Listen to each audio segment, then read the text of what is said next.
여야가 다음 주인 오는 27일 임시국회 본회의를 열어서 민생법안을 처리하기로 했습니다. 하지만 핵심 쟁점인 선거제도 개편 문제부터 어느 사안 하나 여야 합의점을 찾기가 쉽지 않아서 국회 논의는 순탄치 않을 전망입니다. 취재기자 연결합니다.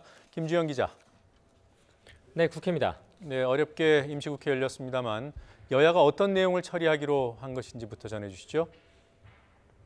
네, 오늘 오전 여야 교섭단체 원내대표들이 모여 오는 27일 본회의를 열기로 합의했습니다. 일단 발표 내용부터 들어보겠습니다.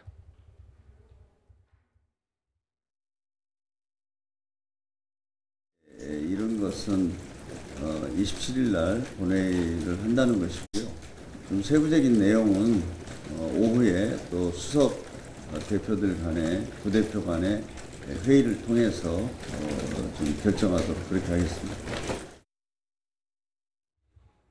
또 채용비리 의혹 국정조사 특별위원회 구성과 관련해 당별 의원 숫자를 민주당 9명, 한국당 6명, 바른미래당 2명, 비교섭단체 1명으로 결정했습니다.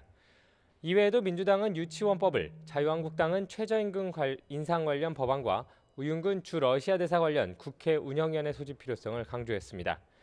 바른미래당은 선거제도 개편과 관련해 연동형 비례대표제에 대한 조속한 논의를 촉구했습니다. 또 채용비리 의혹 국정조사의 범위를 어디까지 할 것인지에 대해서도 논의가 됐는데요.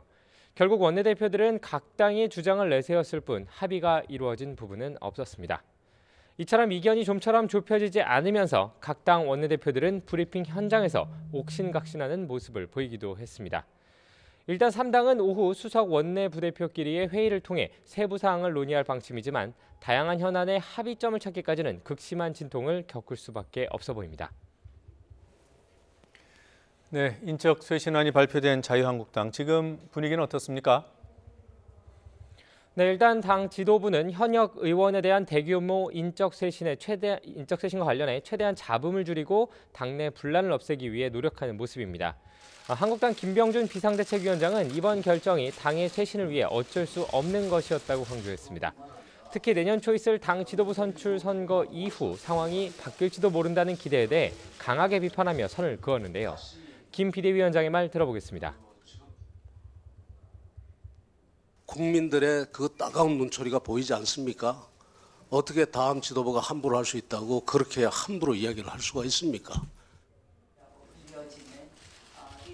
이처럼 지도부가 이번 결정에 거듭 힘을 실어주면서 배제 대상이 된 의원들도 불만을 표시하는 것 이외에는 구체적인 반발에 나서지 않고 있습니다. 이에 따라 당장 대규모 탈당이나 신당 창당처럼 집단 행동이 벌어질 가능성은 적다는 분석입니다. 이런 가운데 바른미래당 이학재 의원은 내일 기자회견을 열고 바른미래당 탈당과 자유한국당 입당을 발표할 예정입니다. 앞서 이진곤 조강특위 위원이 YTN과의 인터뷰에서 바른미래당 의원을 영입할 경우 혜택을 부여할 수도 있다고 밝힌 가운데 이 의원의 탈당이 다른 의원들의 연쇄 탈당으로 이어질지에도 관심이 쏠리고 있습니다. 지금까지 국회에서 YTN 김주영입니다.